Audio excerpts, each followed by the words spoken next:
The taste of blood filled Dominic Reed's mouth as consciousness returned with all the gentleness of a freight train. His head throbbed, and the emergency klaxons screamed in his ears like angry banshees. He blinked, trying to make sense of the freighter's cabin, which now resembled an abstract art installation more than a functional spacecraft.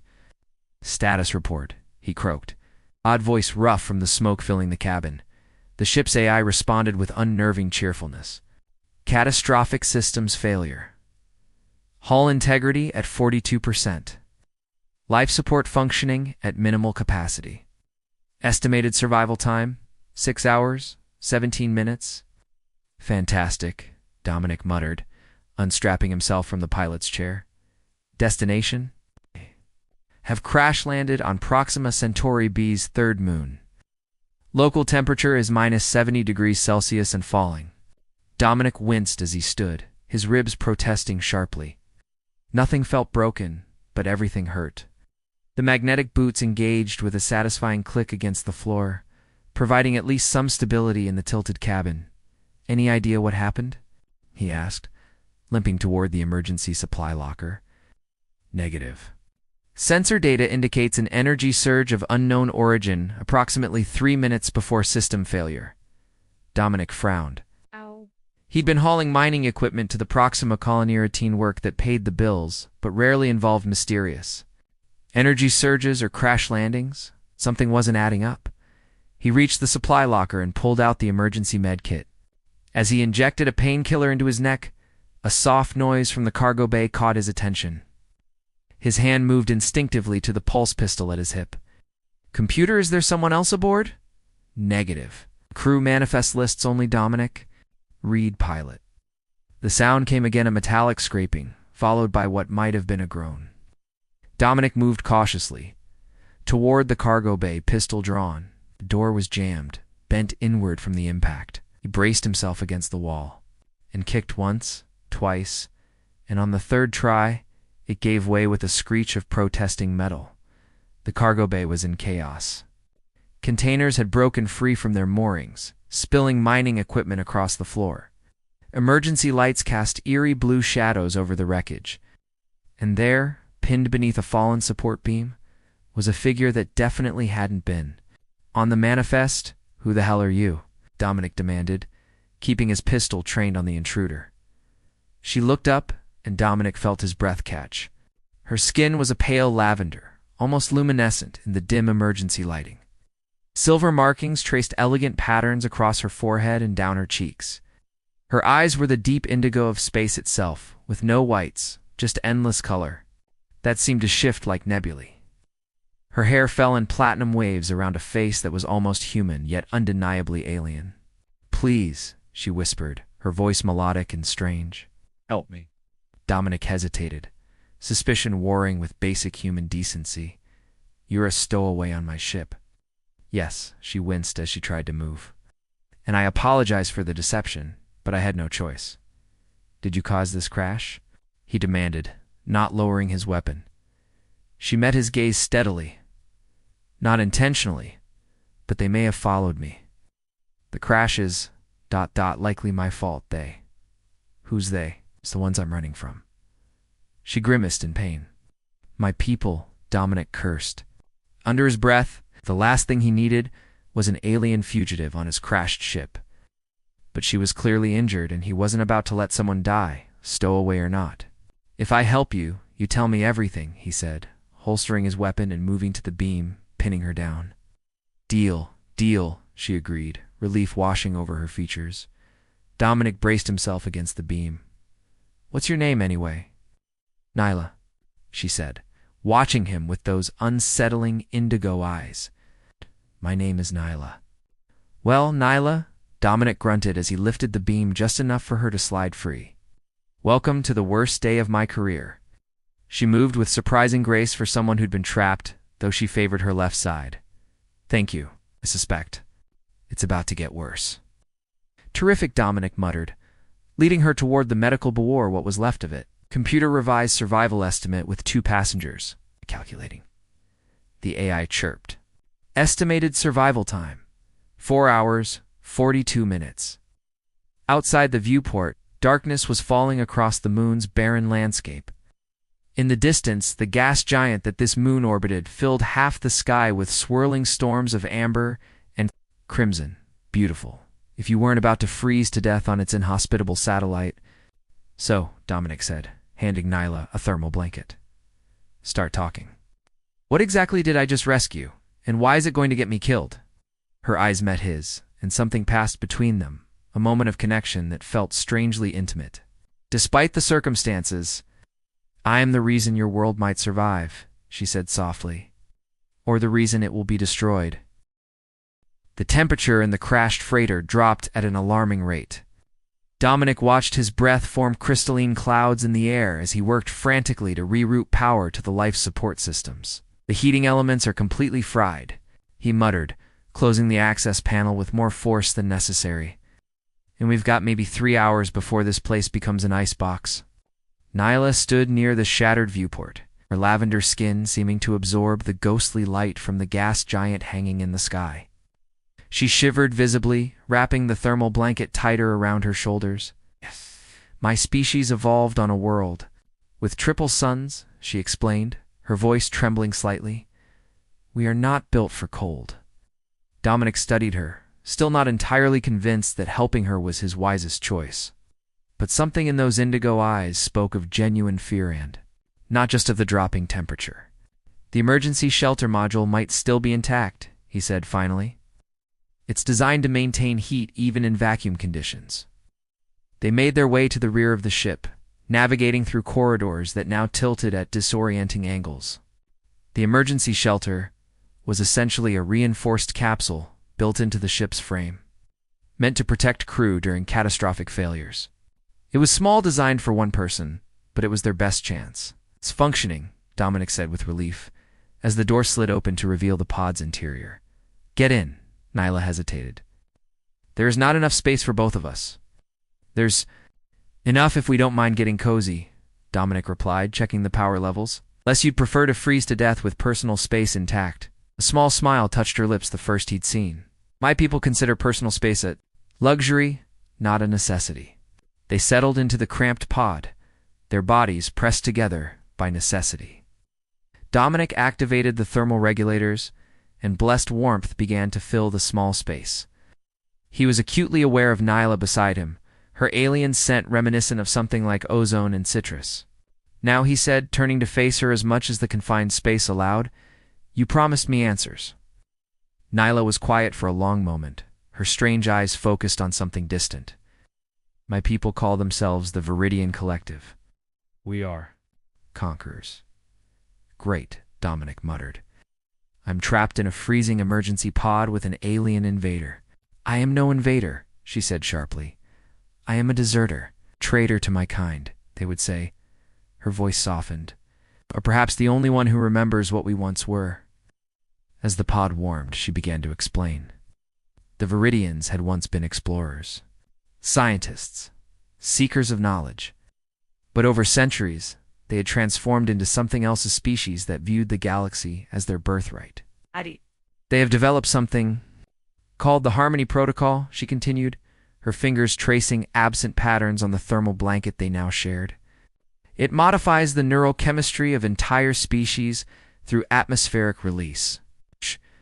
Dominic felt a chill that had nothing to do with the temperature. Mind control on a planetary scale? Precisely.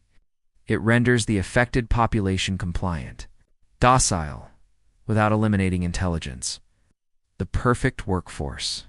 And Earth is the next target. Dominic guessed. Nye nodded.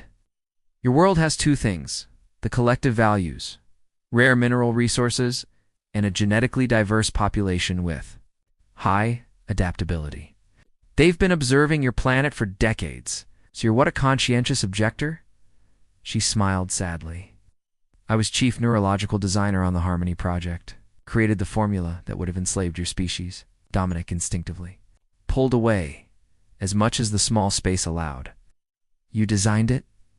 Yes, she whispered. When I realized what my work would be used for, I sabotaged it. I stole the formula, corrupted their databases, and fled. Her eyes met his. They will not stop until they find me and retrieve what I've taken. The pod's walls seemed to close in around them. Dominic studied her face, searching for deception, and finding only exhaustion and fear. So you've risked everything to save a species you've never even met? I risked everything to save what my people once were, she corrected gently. Your freedom was a fortunate side effect. Despite himself, Dominic laughed. Well, at least you're honest. A strange expression crossed her face. Physical proximity to your species creates an unusual neural response in mine. It encourages honesty. You're saying humans are like truth serum to your people? More like, she searched for the words, an inhibition reducer. Being this close to you is similar to what you might experience with alcohol? Dominic raised an eyebrow. So I'm getting you drunk just by sitting here? In a manner of speaking, she admitted, and he could have sworn a darker shade of lavender crept across her cheeks. Why my people limit physical contact with subject? Species? It creates complications. The implications hung in the air between them. Dominic became acutely aware of every point where their bodies touched shoulder to shoulder, hip to hip, leg against leg in the confined space. Is that why you're on the run? He asked quietly. Because you got too close to humans? I got too close to the truth, she corrected.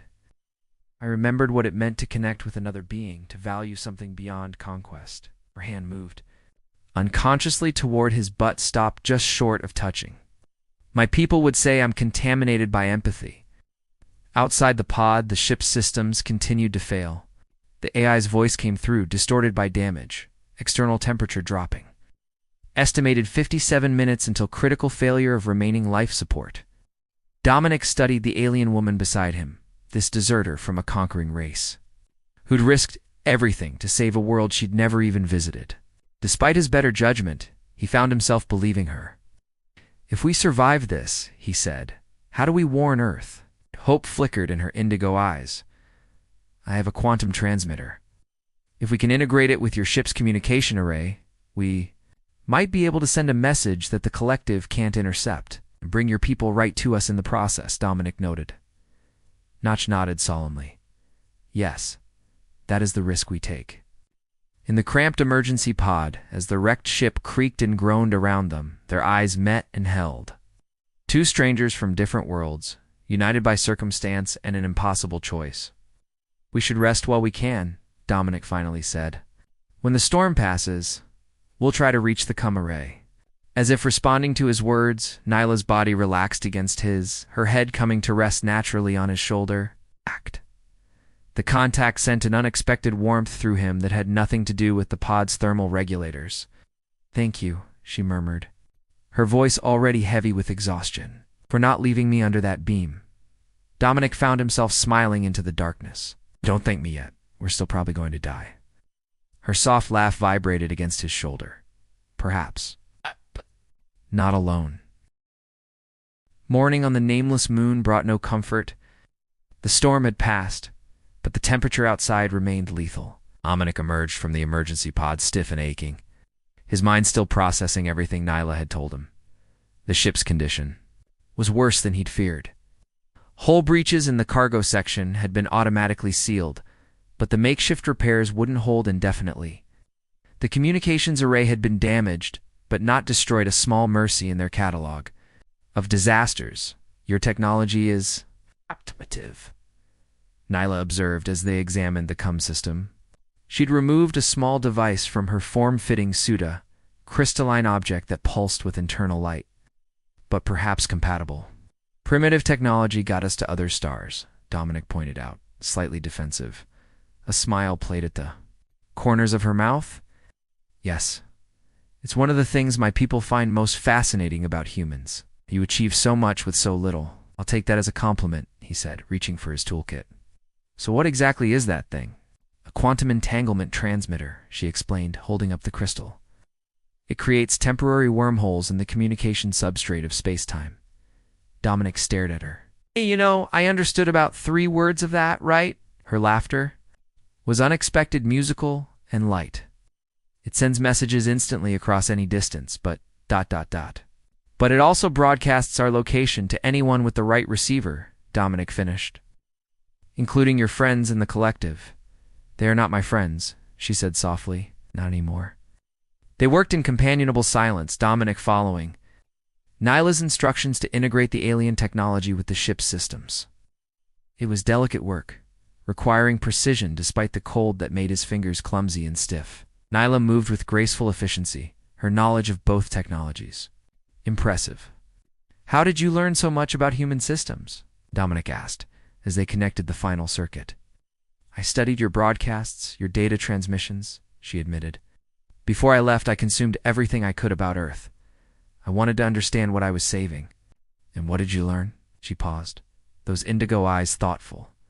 That you are chaotic, contradictory, often irrational, and infinitely precious. Your art, your music. She stopped suddenly. I'm sorry. Proximity effect makes me speak too freely. I don't mind, Dominic said, surprised to find he meant it.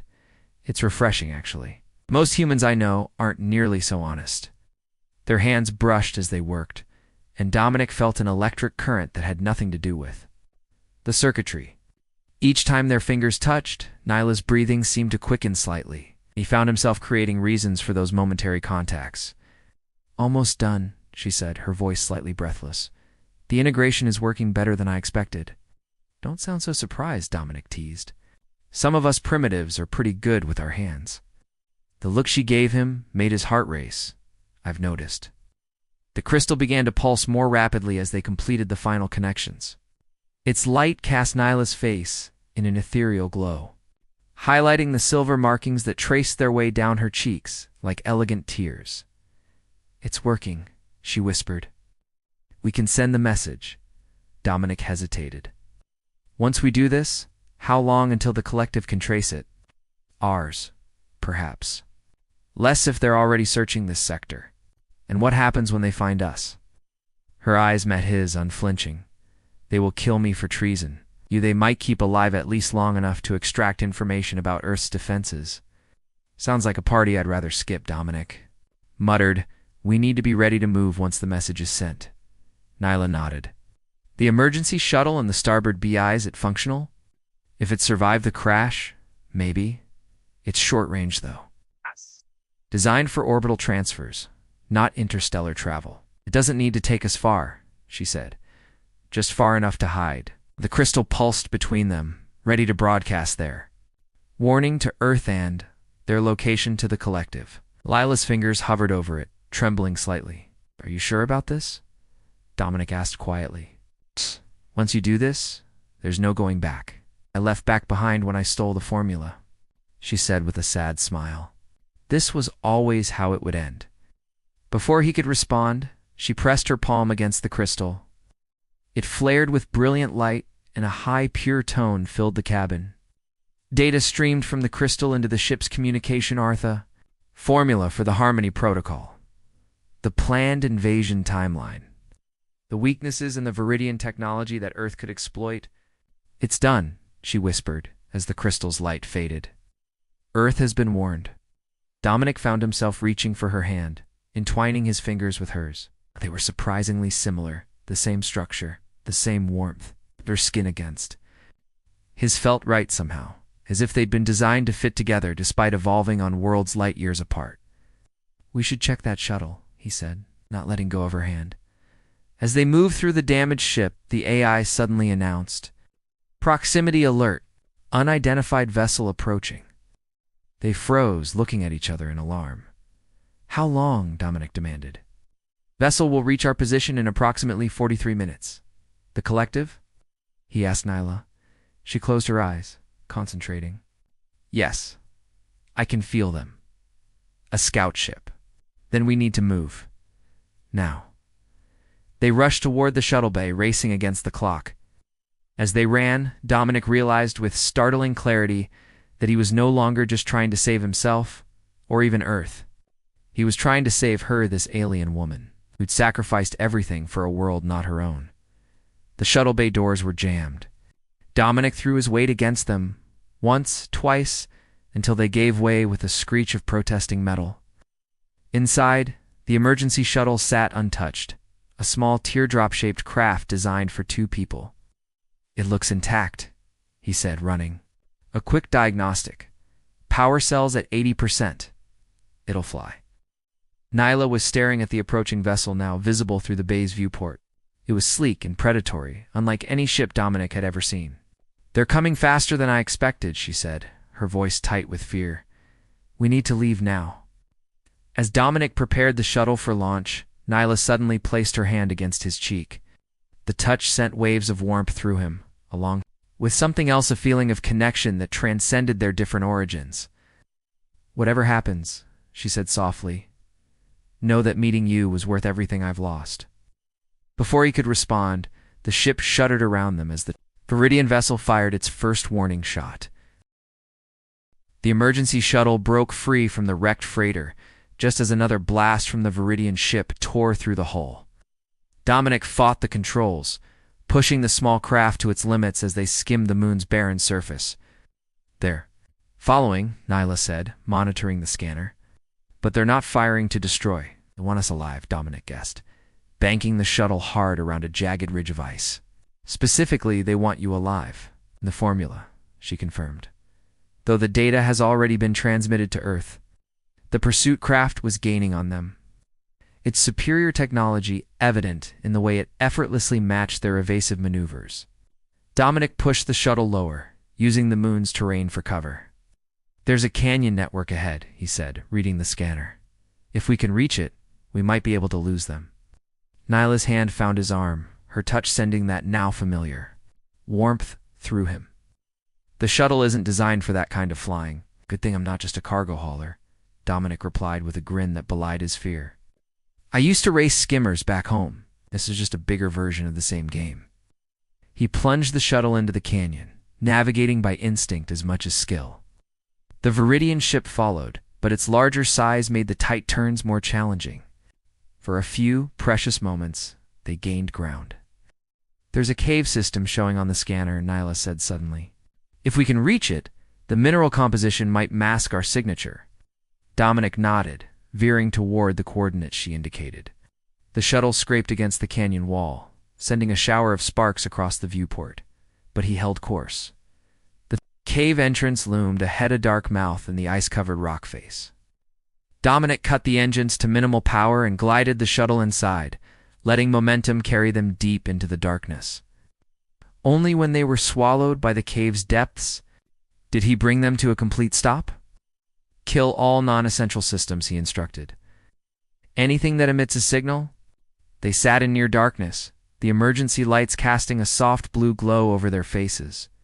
Outside, the Viridian ship prowled the canyon, searching. "They won't give up," Nyla whispered. "Not when they're this close, and we'll wait them out," Dominic said with more confidence than he felt. "The shuttle's life support can sustain us for about 30 hours.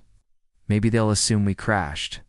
Nyla's expression made it clear she thought this unlikely, but she didn't argue. Instead, she moved closer to him, seemingly drawn by that strange effect human proximity had on her kind. "Tell me about Earth," she said softly. "About your home." Dominic described the small, coastal town where he'd grown up, the salt-tanged air, the cry of gulls, the way the sunset painted the ocean in colors that reminded him, now, of her skin.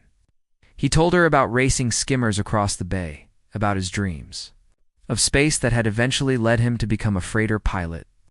"It sounds beautiful," she said when he finished. "Worth saving." "What about your world?" he asked. "Do you miss it?" Shadow crossed her face. "I miss what it was," before the collective became obsessed with expansion. "We were creators once, artists and philosophers." Her voice grew wistful. "Our cities sang with light and color. Our science served life, not conquest. What changed?" "Fear," she said simply.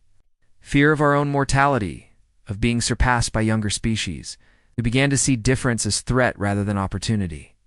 As they talked, something shifted between them, a deepening of the connection that had been building since their first meeting. In the close confines of the shuttle, with danger lurking outside, Dominic found himself drawn to her in ways that transcended physical attraction.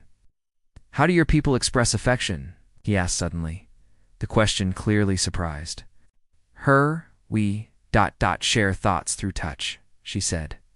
It's an intimate act, reserved for those we trust completely. Show me, Dominic said, before he could reconsider. Nyla hesitated, those indigo eyes searching his face. It's not reversible, she warned. Once shared, the connection remains. Not afraid, he said, and meant it. Slowly she raised her. Hands to his face, fingers trembling slightly as they came to rest against his temples. Oh. Her touch was cool at first, then warmed as she closed her eyes in concentration. The sensation began gradually, gentle pressure that built into something more profound. Dominic gasped as images flooded his mind. A world with 3 suns, cities that seemed to be grown rather than built, oceans of liquid crystal that reflected the sky in fractal patterns. Felt her memories as if they were his on her childhood. Wonder at the universe, her pride in her work, the horror when she discovered its true purpose, her desperate flight across the stars, and beneath it all, her growing feelings for him: fascination, respect, desire, and something deeper that neither of them had dared name. When she finally broke the connection, they were both breathing heavily. Dominic stared at her in wonder, seeing her now not as alien, but as familiar known, in a way that transcended words. That was ... double quotes, he began, unable to find adequate language. Yes, she agreed softly. It was. The moment stretched between them, taut with possibility. Then, as if drawn by an irresistible force, they moved toward each other. Their lips met hesitantly at first, then with growing confidence. Her mouth was warm against his, slightly sweet, utterly intoxicating. The kiss deepened, their bodies pressing closer in the confined space. Her fingers traced the contours of his face, as if memorizing him by touch. His hands found the small of her back, drawing her against him as the last barriers between them dissolved. A sudden alarm shattered the moment. The scanner was flashing urgent warnings. The Viridian ship had found them. "They've detected us," Nyla said, pulling away reluctantly. "They're preparing to fire." Dominic jumped to the controls, powering up the engines. "Hang on." Shuttle shot from the cave mouth, just as an energy beam cut through the space they'd occupied seconds before. Dominic pushed the craft to maximum acceleration, heading for the upper atmosphere. "What are you doing?" Nyla demanded. "Can't outrun them in space." "We're not running," Dominic said grimly. "We're changing the game." As they broke through the moon's thin atmosphere, another ship suddenly appeared on the scanner, larger than the Viridian vessel, with an unfamiliar configuration. "What is that?" Dominic asked, staring at the newcomer. A smile of disbelief crossed Nyla's face. "The Resistance," she whispered. "They received my transmission." The new vessel moved between them and their pursuers, firing warning shots that forced the Viridian ship to break off its attack. A transmission came through their cum sistema voice, speaking in Nyla's melodic language. Her face lit up as she responded, the alien words flowing from her lips like music. When she turned to Dominic, her eyes shone with hope. "They've come to help us," she explained. "There are others like Maverians who oppose the collective. Oh. They intercepted our transmission to Earth." As they watched, the Resistance ship engaged. The Viridian pursuer, driving it back with superior firepower. A tractor beam reached out from the larger vessel, gently capturing their shuttle and drawing it toward a docking bay. "We're being brought aboard," Nyla said, excitement and apprehension mingling in her voice. "They want to meet the human who helped me." Dominic took her hand, intertwining their fingers. "Will they approve of ... this?" I asked, gesturing between them. Her smile was radiant. "They are the ones who taught me that connection between different species isn't contamination. Evolution." As the shuttle was drawn into the safety of the Resistance ship, Dominic realized that his life had irrevocably changed. He had left Earth as a simple cargo pilot and would return. He returned as something far more: an ambassador between worlds. The Resistance vessel, named Twilight Harbinger in the closest human translation, was unlike anything Dominic had ever seen. Its interior spaces seemed alive, responding to the crew's movements with subtle shifts in light and temperature. Viridians aboard regarded him with undisguised curiosity, the first human many of them had ever encountered in person. "They want to know if all humans are like you," Nyla translated, amusement dancing in her eyes as they were escorted to the ship's command center. "What? Devastatingly handsome and moderately competent at crash landings?" Dominic quipped, drawing. Laughter from the Viridians, who apparently understood more English than they let on. The commander of the vessel, a stern-faced Viridian named Tavik, greeted them with formal precision. Unlike Nyla, his skin was a deeper shade of purple, and the silver markings on his face formed more angular patterns. "Your warning has been received by your Earth government," he informed Dominic through Nyla's translation. "They are, understandably, skeptical, but they are preparing defenses. And the collective?" Nyla asked, tension evident in her posture. Tyvik's expression darkened. "They have accelerated their timeline. The formula you transmitted to Earth, they have a partial backup. It is incomplete, flawed, but they believe it's sufficient." "How long?" Dominic demanded. 3 standard months, perhaps less," Tavik gestured, to a holographic display showing the positions of various Viridian fleets. "We have forces prepared to intercept, but we are outnumbered." Dominic studied the tactical display with growing alarm. Earth's defenses aren't designed for this kind of threat. They'll be slaughtered. "Not necessarily," Nyla countered, her scientific mind clearly racing. "The flawed formula has a critical weakness if Earth's atmosphere can be temporarily ionized in the upper layers. It would neutralize the compound." "Is that even possible?" Dominic asked. A ghost of a smile touched her lips. "With the right technology? Yes. Technology I helped design before I left." For the next several days, they worked alongside the Resistance, developing a plan to defend Earth. Dominic's knowledge of Earth's defensive capabilities complemented Nyla's understanding of Viridian technology. Together, they created something neither could have managed alone. In the brief moments between planning sessions, they found time for each other. Their connection deepened with each shared thought, each touch, each whispered conversation in the quiet hours of ship's night. They explored the differences between their species with wonder rather than fear, finding unexpected harmonies in their disparate biologies. "My people would call this madness," Nyla murmured one night, her head resting on his chest as they lay entwined in her quarters. "Loving someone from another world." "Mine would probably agree," Dominic replied, tracing the silvery patterns on her shoulder. "But I've never been great at following conventional wisdom."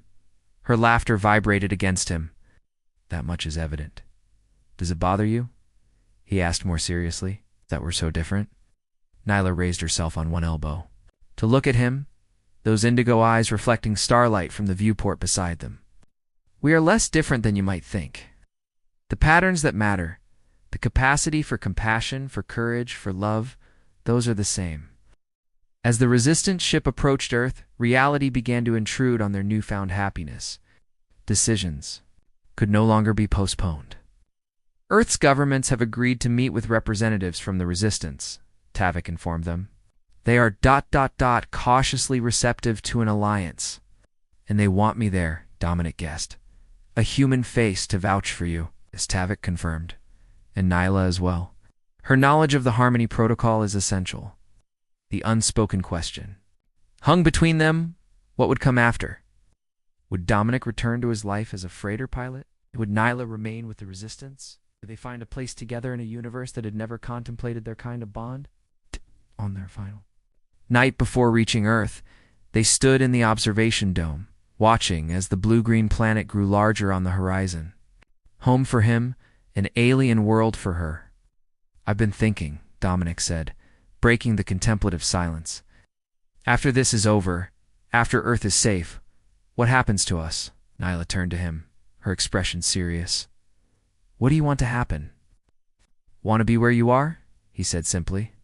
"Whether that's Earth, or with the Resistance, or somewhere else entirely." "The collective will not stop," she reminded him. "Even if we defeat this first attack, they will try again. The war is just beginning, and we'll face it together," Dominic said, taking her hands in his. "I'm a pretty decent pilot, and you're the smartest person I've ever met. Between us, I think we make a pretty good team."